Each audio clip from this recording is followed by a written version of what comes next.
દ્વારકા જતા હોય કે આવતા હોય અને જો ભૂખ લાગી હોય તો હવે મૂંઝાવાની જરૂર નથી, કેમ કે હવે રસ્તામાં જ મળી રહેવાની છે તમને બેસ્ટ હોટલ, જેનું નામ છે હોટલ ધ રોયલ કિંગ.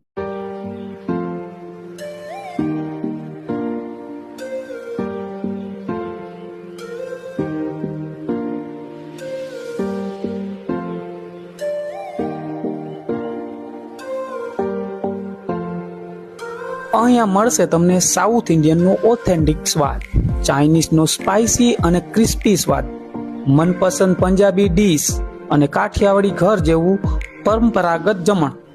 હોટલની સામે જ છે પાર્કિંગની પૂરતી જગ્યા અને બહાર ચા સાથે આરામથી બેસવાની સુંદર વ્યવસ્થા. અંદર કિચનમાં પણ દરેક વાનગી તૈયાર થાય છે કડક સફાઈથી અને હાઇજીનનું ધ્યાન રાખીને.